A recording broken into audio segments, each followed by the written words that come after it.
Hello students, today we start CB1. Earlier it was CT2 paper class and now the paper name is Business Finance. Paper name is Business Finance, right? In this we have 22 chapters और कुछ उन्होंने changes भी करे हैं and then changes is कुछ new chapters add करे हैं. Chapter 7, 16, 17 and 18 are the new chapters, right? और कुछ टॉपिक्स ऐड करे हैं चैप्टर 1 में और चैप्टर 15 में, दैट इज फर्स्ट में corporate finance and the alternative reporting. More और लेस 80% और 75% आप कह सकते हैं कि पुराना CD2 ही पेपर है आपका, राइट?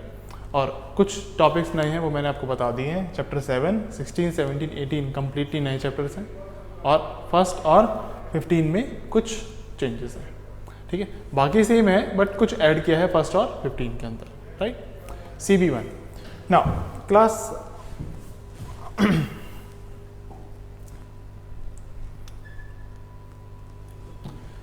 पैटर्न की अगर मैं बात करता हूं तो you can expect 10 MCQs question, right? Each having the 2 marks. तो 20 मार्क्स के MCQs आते हैं आपके पास. Now point to be noted, अगर आपने CB2 एग्जाम दिया है क्लास तो उसके अंदर भी MCQ आते थे, बट CB2 और CB1 में कोई कंपैरिजन नहीं है. CB2 में जो MCQ का पैटर्न है उसका रेपिटेटिव मोड पे है, बट इन CB1 यहाँ पे जो MCQs है वो थोड़ा सा टेक्निकल होगा, वो आपको थोड़ा फंसा सकता है. इतने इजी नहीं है कि आपने 10 इयर्स कर लिया है और आपको MCQ वाला पोर्शन इजीली क्लियर हो जाएगा, राइट? फर्स्ट थिंग तो थोड़ा सा अगर आपने CB2 एग्जाम दिया है पहले तो मैं आपको बता रहा हूँ उस पर्पज़ के लिए कि आप उसको MCQs को इतना लाइट यहाँ पे ना लें. ये थोड़ा सा ट्रिकी पार्ट है यहाँ पे, right? First thing. Second, MCQ cover कहाँ से होगा? जितने भी आपके चैप्टर्स हैं चैप्टर 1 से लेके चैप्टर 22 तक, चैप्टर 1 से चैप्टर 22 तक कहीं से भी ये MCQ कवर कर सकता है. कोई मतलब फिक्स नहीं है कि ये चैप्टर इसकी इतनी वेटेज है, ये चैप्टर इतना लाइक MCQ के पर्पज से इंपॉर्टेंट है, कुछ नहीं. MCQ के अंदर वो चैप्टर 1 से चैप्टर 22 तक कुछ भी पूछ सकता है. First. Next is one question having the weightage of 20 marks. एक क्वेश्चन आप एक्सपेक्ट कर सकते हैं कि 20 मार्क्स का आएगा जो या तो टॉपिक रेशियो से होगा या फिर अकाउंट से रिलेटेड होगा. अकाउंट्स आपका सेकेंड हाफ है. पहले मैं थोड़ा सा इसको ब्रीफ कर देता हूँ कि CB1 के अंदर क्लास चैप्टर 1 से लेके चैप्टर नंबर 8 तक ये एक सेक्शन है, राइट? एंड चैप्टर नंबर 9 से चैप्टर नंबर 22 तक ये चैप्टर सेक्शन सेकंड है. यानी कि ये पूरा आपका अकाउंट्स है, अकाउंट्स, एंड ये आपका पूरा लाइक फाइनेंस से रिलेटेड है. Now what is finance and everything will discuss in this class later on. तो 2 सेक्शन है बेसिकली. तो आप ये 20 मार्क्स का क्वेश्चन एक्सपेक्ट कर सकते हैं कि ये रेशियोज से आएगा या फिर अकाउंट से आएगा. यानी कि ये चैप्टर 9 एंड 22 के बीच में ही लाई करेगा 20 मार्क्स का question, right? Second, one question having the weightage of 20 marks. Again एक और क्वेश्चन आता है, that is for this you just need to strong chapter number 19, 20, 21, 22.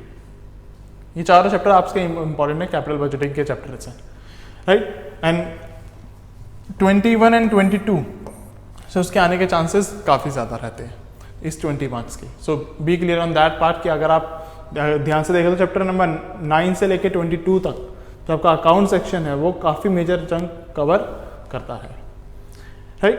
और बाकी कितने हो गए? 20, 40 एंड 20, 60, राइट? 60 मार्क्स का पेपर कवर हो चुका है. बाकी के बचे 40 मार्क्स. 40 मार्क्स उन्होंने क्या डिवाइड करे हैं? 8 क्वेश्चंस में. तो 40 डिवाइडेड बाय 8 इज 5 मार्क्स. तो 5 नंबर के 8 क्वेश्चंस आने वाले हैं having the weightage of 40, right? इस 40 मार्क्स में यानी कि इस 8 क्वेश्चन में आप एक वन क्वेश्चन आप एक्सपेक्ट कर सकते हैं कि न्यूमेरिकल हो सकता है, राइट? एंड बाकी के जितने भी क्वेश्चन हैं रिमेनिंग 4 क्वेश्चन वो आपकी थ्योरी बेस्ड हो सकते हैं. ये इसका स्ट्रक्चर है. क्लियर है? सो अगर आप यहाँ पे बात करते हैं कि लाइक बच्चों का सबसे मेन क्वेश्चन यही होता है कि MCQ वाला पार्ट क्या रहेगा. MCQ वाला पार्ट बड़ा ट्रिकी है. इसके अंदर आप इतना इजी लेके ना चलें कि MCQ है, मल्टीपल चॉइस क्वेश्चन है. लाइक आपने CB1, CB2 तो हमने दिया था, उसमें तो बड़ा इजी था. CB2 में it was easy, but in CB1 paper it is not that much easy. Clear है? Move on. So today we start chapter first. ठीक है? So class जैसे जैसे इसकी कुछ नोटिस उसकी टर्म्स आती रहेंगी वैसे वैसे मैं आपको क्लियर करता रहूँगा. So before start the slide 1. Now before start the chapter first definition है class assets. First definition is asset. What is asset? Class. So the asset is basically which is anything which is owned by the company, owned by the firm, कुछ भी, जो भी चीज आपकी खुद की है, that is said to be what? Assets, right? For example, अगर मैं बात करता हूँ क्लास, एक बिजनेस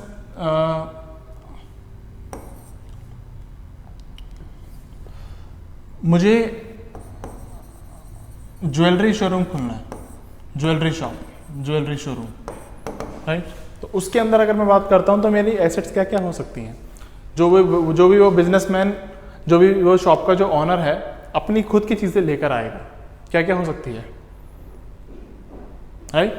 क्या क्या हो सकता है कि it may be stock means what? Gold, jewellery. Basically jewellery की शॉप है तो उसका स्टॉक क्या होगा? तो वो उसकी खुद की होगी, ऑब्वियसली बात है, जिसमें वो बिजनेस कर रहा है. That stock is what? My asset. Next अगर मैं बात करता हूं फर्नीचर, उसकी शॉप में जितना भी फर्नीचर है वो क्या है? खुद का. ACs, right? अगर मैं बात करता हूं उसकी बिल्डिंग, ऑल्दो बिल्डिंग उसकी रेंटेड भी हो सकती है और खुद की परचेज्ड भी हो सकती है, right? Anything which is belongs to himself, right?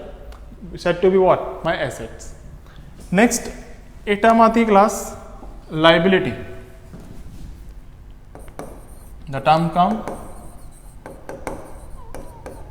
Liability. What is liability? जो हमें देना है, दैट इज जो मेरे पे एक ऑब्लिगेशन है कि मुझे पे करना ही करना है कंपनी की तरफ से, या फिर मुझे खुद किसी का कुछ पैसा देना पर्सनली, राइट? फॉर एग्जांपल मैंने अगर बात करता हूं कि ए एंड बी, राइट? मैंने इन दोनों से एक ट्रेड किया, मैं सी हूं, राइट? तो मैंने इनसे ट्रेड किया और इनसे क्रेडिट पे माल उठाया है, स्टॉक उठाया है. तो बेसिकली मुझे क्या करना है? फ्यूचर में इनको पे करना है, और जितना भी मुझे अमाउंट इनको पे करना है that is said to be what? My liability. Clear है कि मुझे इनको पैसा देना है. क्लियर है? So class start chapter first इन्हीं बेसिक टर्म्स से, राइट? सो जैसे जैसे चीजें आती रहेंगी वैसे वैसे मैं आपको डिस्कस करता रहूंगा. नाउ फर्स्ट थिंग क्लास, यहाँ पे हम बात करते हैं फाइनेंशियल मैनेजर की. Class first thing, chapter first और चैप्टर सेकंड में क्या डिफरेंस है? जो असली चीजें आपकी जो इन रिदम शुरू होगी वो चैप्टर 2 से शुरू होने वाली है, राइट? चैप्टर 1 बड़ा जेनरिक है, सारी एक इन्फॉर्मेशन आपको इसके अंदर देता है वो. क्लियर है? तो जैसे जैसे चीजें आती रहेंगी वैसे वैसे मैं आपको क्लियर करता रहूंगा. ना फर्स्ट वो बात करता है फाइनेंशियल मैनेजर की. यहाँ पे बाय डिफॉल्ट वो कौन सा स्ट्रक्चर लेके चलता है? कंपनी लेके चलता है, कंपनी के पॉइंट ऑफ व्यू से बात कर रहा है. बट आधे लोगों का प्रॉब्लम ये है कि sir what is company, right? तो चैप्टर नंबर 2 के अंदर हम पढ़ेंगे 4 टाइप्स ऑफ बिजनेसेस, जो बिजनेस एंटिटीज चैप्टर का नाम है. तो मैंने वापस से रिपीट कर रहा हूँ, चैप्टर 2 से आपकी चीजें रिदम में शुरू होने वाली है, राइट? बट चैप्टर फर्स्ट से अगर मैं बात करता हूँ तो एक जेनरिक व्यू समझा रखा है उन्होंने कंपनी के पॉइंट ऑफ व्यू से, right? So company is the thing which is run by 2 और more than the people. Simply जो भी एक बिजनेस है जो 2 और 2 से ज्यादा लोगों के से रन हो रहा है, that is said to be what? Company. For the time being it is this, right? तो बात करते हैं फाइनेंशियल मैनेजर की. कंपनी के अंदर फाइनेंशियल मैनेजर का क्या रोल होता है? 5 मार्क्स का क्वेश्चन यू कैन एक्सपेक्ट किसके ऊपर आता है? 5 मार्क्स. ठीक है, तो यहीं से शुरू कर रहे हैं. तो फाइनेंशियल मैनेजर का रोल क्या होता है किसी भी एक कंपनी के अंदर, राइट? तो अगर मैं बात करता हूं फाइनेंशियल मैनेजर, जिसके नाम से क्लियर है फाइनेंस, सो इसके दो ऑब्जेक्टिव बताए गए हैं जो इसका मेन प्राइमरी रोल है किसी भी कंपनी के अंदर कि कंपनी के अंदर पैसे का इनफ्लो कहाँ से आएगा, इनफ्लो ऑफ द मनी, और वो पैसा आउटफ्लो कैसे होगा। बेसिकली ये सिंपल इसका एक ही काम है, primary aim, right. So like कहते हैं who engage in between the financing and the capital budgeting. Financing is what, financing is की how many sources are there in the market जिससे वो पैसा कंपनी के लिए रेज कर सकता है, राइट। तो थोड़े से बात कर लेते हैं व्हाट इज फाइनेंस, राइट। यहाँ पे एक टर्म आई है क्या, फाइनेंसिंग। सो अगर मैं फाइनेंस की बात करता हूँ क्लास,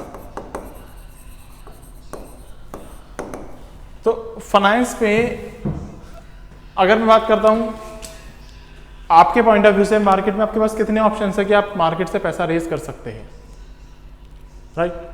कौन कौन से ऑप्शन है, आप बोलोगे सर बैंक से पैसे उठा सकते हैं, राइट। तो first option is what, bank loan. First is bank loan. आप बोल सकते हैं सर मेरे पास खुद की सेविंग्स है बिजनेस शुरू करने के लिए, राइट। और क्या क्या हो सकता है, may be relative and friends, इनसे पैसा ले सकते हैं आप, right. So there are 3 option जो आपको 1 to 1 like day to day life के अंदर आप सोच सकते हैं। लेकिन कंपनी के पॉइंट ऑफ व्यू से अगर मैं बात करूं, ये जो तीनों ही चीजें that is completely okay, right. लेकिन मेजरली क्या बोला जाता है कि फाइनेंस के 2 ही सोर्सेज हैं क्लास, किसी भी एक प्रोस्पेक्टिव में।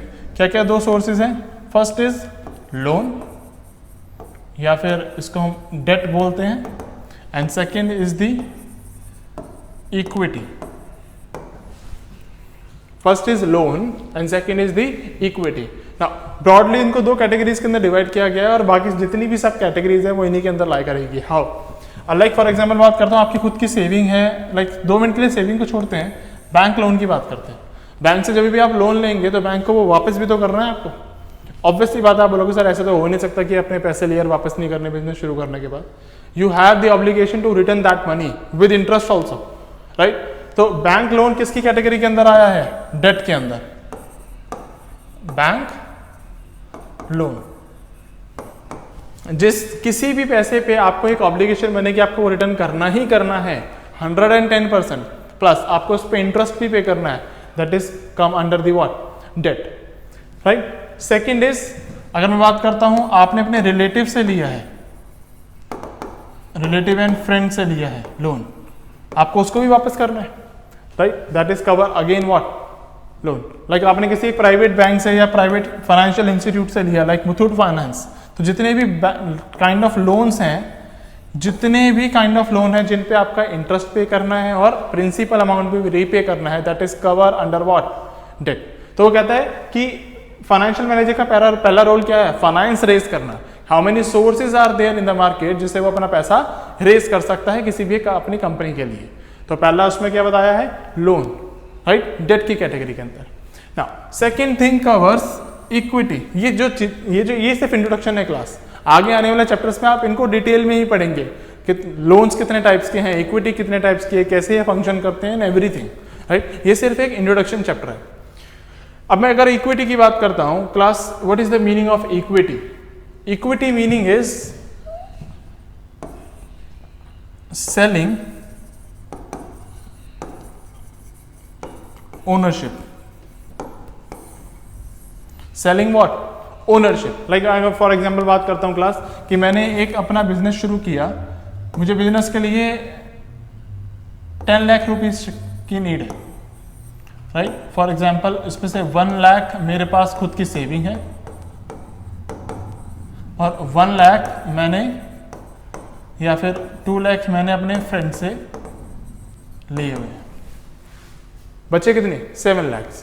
अब 7 लाख में it may be the possibility कि इसको मैं क्या कर सकता हूँ, इक्विटी की फॉर्म में मार्केट से पैसा मंगवा सकता हूँ। आप बोलेंगे कि इक्विटी वर्क कैसे करता है, हमने सबने शेयर मार्केट का नाम सुना है। शेयर मार्केट में हम क्या करते हैं, पैसे लगाते हैं और पैसे शेयर खरीदने के बाद वो पैसे कहाँ पे जा रहे हैं, कंपनी के पास।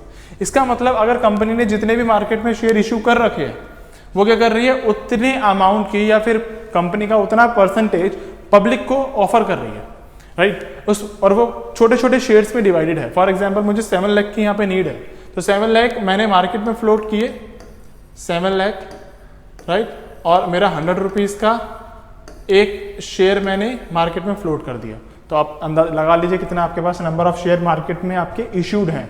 तो जितने भी लोग मेरे 100 रुपीज़ के हिसाब से जितने नंबर ऑफ शेयर्स परचेज करेंगे मेरी कंपनी में और मेरे बिजनेस के अंदर, उनका क्या होगा, उतना एक ओनरशिप होगा, उतना एक उनका मालिकाना हक होगा बेसिकली, राइट। सो क्या बोला जाता है कि इक्विटी जो भी परचेज करता है उसको क्या बोलते हैं हम, शेयर होल्डर।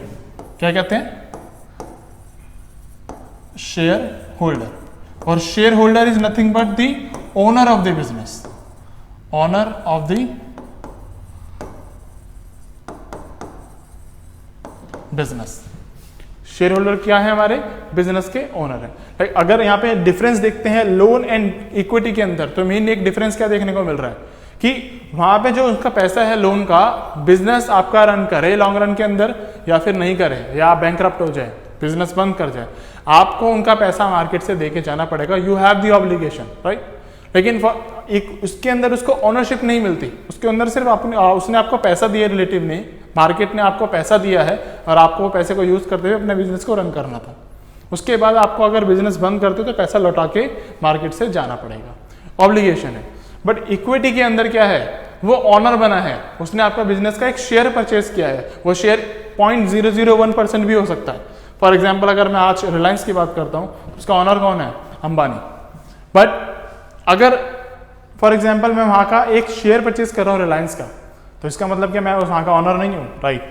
अगर मैं एक शेयर भी परचेज कर रहा हूँ तो आई हैव द राइट कि वो मेरा वो मेरी क्या है, बेसिकली कंपनी बन चुकी है, बट मेरी वहाँ पे चलती क्यों नहीं है, रीज़न इज कि नंबर ऑफ शेयर्स मेरे पास बहुत कम है, राइट। अंबानी की क्यों चलती है, क्योंकि उसके पास नंबर ऑफ शेयर्स क्या है, बहुत ज़्यादा है, राइट।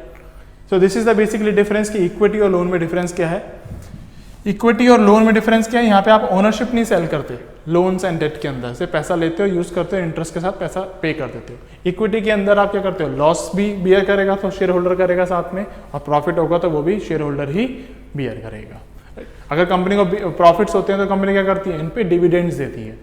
एक प्रपोर्शन की प्रॉफिट का एक प्रपोर्शन नंबर ऑफ शेयर्स के हिसाब से हर एक शेयर होल्डर के अंदर क्या होगा, डिस्ट्रीब्यूट कर देंगे। और अगर लॉसेज होते हैं तो फिर वो भी सबको बियर करने पड़ेंगे। इसलिए तो बोलते हैं कि शेयर मार्केट के अंदर मेरा शेयर आज गिर गया तो क्या हुआ, आप क्यों टेंशन ले रहे हैं, आप इसलिए टेंशन ले रहे हैं क्योंकि आपके पास उसकी ओनरशिप है, आप उसको बेच के जा सकते हैं लॉस के अंदर। कंपनी के पास कोई ऑब्लिगेशन नहीं है कि आपको उतना ही पैसा वापस करेगी जितना आपने उसके अंदर इन्वेस्ट किया था। क्लियर है, चल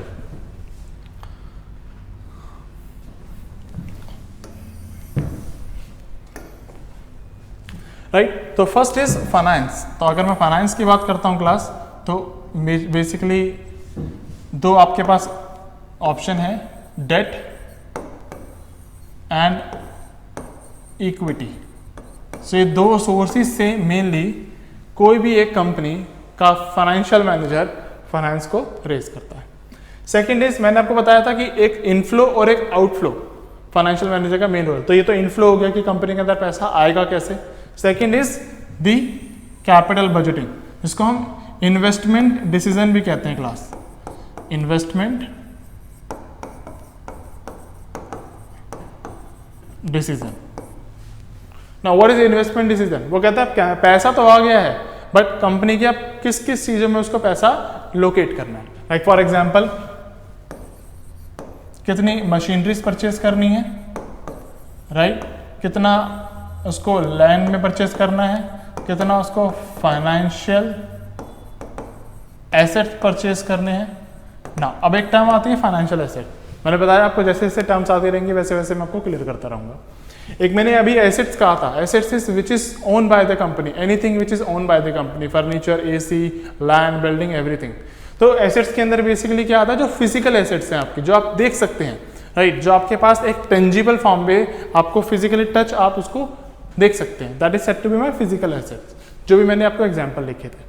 फाइनेंशियल एसेट्स हो सकता है कि अगर लाइक फॉर एग्जांपल बॉन्ड, ये फाइनेंशियल एसेट्स है, मेरा ही पैसा है जो मैंने बॉन्ड्स में आगे लगा रखा है, मेरा ही पैसा है जो मैंने आगे शेयर्स पे लगा रखा है, मेरा ही पैसा है जो मैंने आगे ऑप्शंस पे लगा रखा है। तो these are what my financial assets.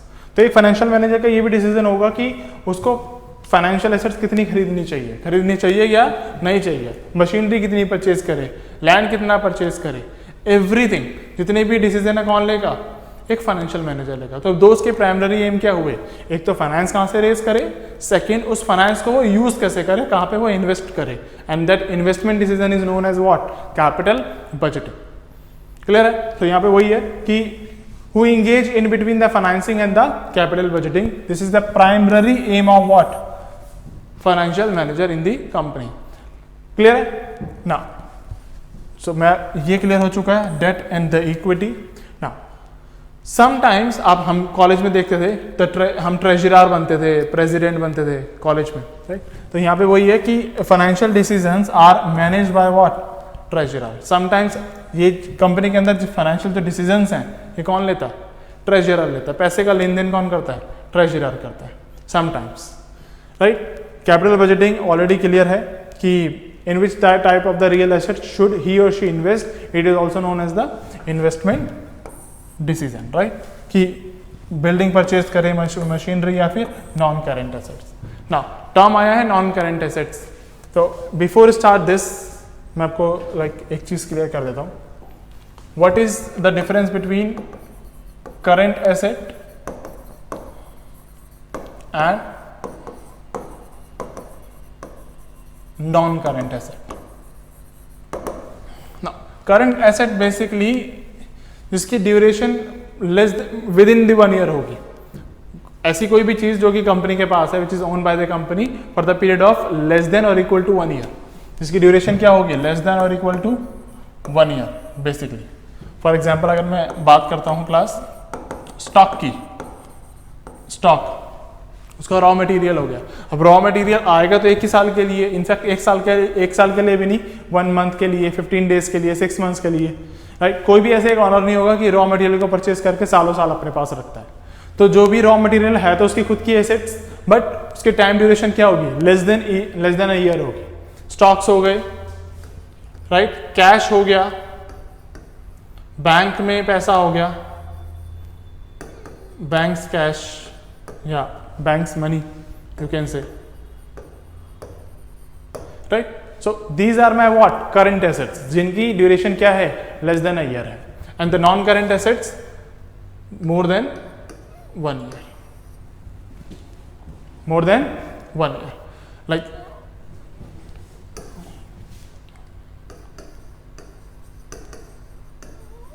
non-current assets duration is more than 1 year, right class? so अगर मैं इसमें बात करता हूं एग्जाम्पल का क्या हो सकते हैं, मे बी मशीनरी, कोई भी एक मशीनरी लेके आएगा तो 1 साल के लिए तो होगी नहीं, वो 2, 3 साल, 5 साल लॉन्ग टर्म के लिए वो उसको परचेज करता है। Land, building, right, equipments, etc.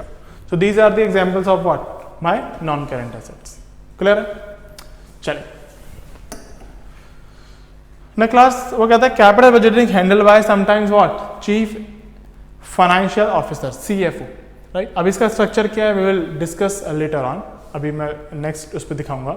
लेकिन वो क्या कह रहा है, फाइनेंशियल डिसीजन कौन लेगा एक कंपनी के अंदर, it may be done by what, treasurer. और कैपिटल बजटिंग डिसीजन कौन लेता है, sometimes chief financial officer. Company के अंदर इनकी पोस्ट है चीफ फाइनेंशियल ऑफिसर। नाउ वो कहते हैं sometimes, only sometimes CFO and treasurer same person भी हो सकते हैं और ये दोनों अलग अलग भी हो सकते हैं, राइट? समटाइम्स ये एक सिंगल भी हो सकते हैं और ये दो अलग अलग पर्सन भी हो सकते हैं। और ये दोनों ही किसको रिपोर्ट करेंगे, CEO को, यानी कि CEO इनके ऊपर है, चीफ एग्जीक्यूटिव ऑफिसर, राइट? उसके नीचे कौन है आपका, CFO और ट्रेजरर, अगर ये सेम पर्सन है तो। और अगर ये सेम पर्सन नहीं है, राइट, तो CFO किसको रिपोर्ट करेगा, CEO को, एंड इसको कहां से रिपोर्टिंग मिलेगी, ट्रेजरर से, right? If they are same person then it is okay, सिर्फ ऊपर कौन है, CEO, राइट? और अगर ये तीनों अलग अलग पर्सन है तो treasurer, then CFO, then CEO, right ना। अब बात आती है कि ट्रेजरर का लिंक क्या है, उसका रोल क्या था, फाइनेंस से रिलेटेड। ये फाइनेंशियल डिसीजन कौन लेगा, ट्रेजरर लेता है। उसका मेन जो उसके मेन प्राइमरी ऑब्जेक्टिव है जिसके लिए वो कंपनी में काम कर रहा है, उसका फर्स्ट एम क्या है, look after the companies cash. कि कंपनी का बेसिकली जो भी कैश है वो कहाँ से आ रहा है, कहाँ से नहीं आ रहा है, everything is done by what, done by whom, treasurer. Second is raise the new capital. एक तो आ गया लाइक इसका ऐसा नहीं है ना वन टाइम आ गया money that is okay, regular time period पे आपका इनफ्लो क्या होना चाहिए, कंपनी के अंदर आता रहना चाहिए। तो बाकी का जो न्यू कैपिटल है, बाकी का जो और पैसा है वो कहाँ से आएगा, that is done by what, treasurer. कि ये सारे डिसीजन कौन लेगा, ट्रेजरर लेगा। And maintain the relationship with the financial institution.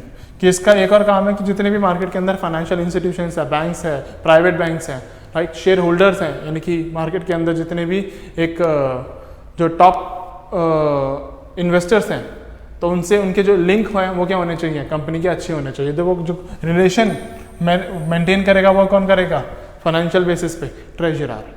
वो उसका प्राइमरी ऑब्जेक्टिव है, सो दैट कि कंपनी में आगे फ्यूचर में पैसे आने की कोई कमी ना हो। क्लियर है?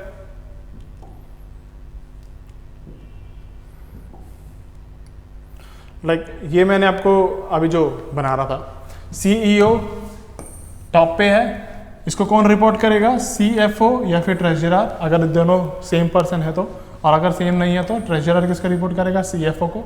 And CFO again reporting to what, CEO, chief executive officer. ठीक है, कंपनी का ये पूरा स्ट्रक्चर नहीं है, पूरा स्ट्रक्चर मैं आगे दिखाऊंगा, बट ये छोटा सा एक सेक्शन है। क्लियर है ना? अभी जो इसकी बात करी थी फाइनेंशियल मैनेजर की क्लास, फाइनेंशियल मैनेजर का क्या रोल था कि पैसा कहाँ से आएगा और पैसा कहाँ पे हमें यूज़ करना है बेसिकली। ठीक है, तो ये है आपकी फाइनेंशियल मार्केट जहाँ से वो पैसा क्या करता है, रेज करता है, राइट। एंड यहाँ पे लिखा हुआ है ना, cash raised by selling the financial assets. तो समटाइम्स वो लोन भी उठा रहा है मार्केट से, समटाइम्स वो कुछ चीज़ें सेल ऑफ करके भी कंपनी के अंदर पैसा लेकर आ रहा है। तो जितनी भी फाइनेंशियल मार्केट से ये क्या करेगा, मनी का इनफ्लो करेगा कंपनी के अंदर, राइट। देन उसको कहाँ यूज़ करेगा, फर्म्स के ऑपरेशंस में यूज़ करेगा। फर्म्स के ऑपरेशन यानी कि जिस चीज़ के अंदर वो गुड्स एंड सर्विसेज के अंदर वो प्रोड्यूस करती है, जो भी उसका काम है उसके अंदर वो कैसे यूज़ करेगा, यानी कि कैपिटल बजटिंग डिसीजन कहाँ पे होगा, यहाँ पे होगा, राइट। और वहाँ इस ऑपरेशन से वो क्या करेगा, पैसे को रेस करेगा, नया मनी जनरेट करेगा। उस मनी को जनरेट करने के बाद जिस इन्वेस्टर से उसने पैसा लिया उसको रिटर्न कर देगा, और जितना भी डिफरेंस है वो कंपनी के अंदर री इन्वेस्ट कर देगा। This is very you can से अ वेरी सिंपल ग्राफ कि फाइनेंशियल मैनेजर का जो दो रोल है, financing and the capital budgeting. तो फाइनेंसिंग कहाँ से हो रहा है, इस सेक्शन से, राइट, और कैपिटल बजटिंग कहाँ पे हो रहा है, इस सेक्शन से। और जो भी इनका डिफरेंस है वो कंपनी में वापस पे क्या होगा, कैश री इन्वेस्टेड, और बाकी का जो रेस्ट ऑफ द अमाउंट जितना हमने उससे लिया था विद इंटरेस्ट क्या कर देंगे, हम उसको पे कर देंगे। ठीक है, हालांकि कैपिटल फाइनेंशियल मार्केट के अंदर जो मैंने आपको बताया था कि लोन और debt first thing, and second मैंने आपको बताई थी इक्विटी, ये दोनों इसी के अंदर आती है, पर ये इतना डिटेलिंग यहाँ पे नहीं है, ये आगे आने वाले चैप्टर्स में। क्लियर?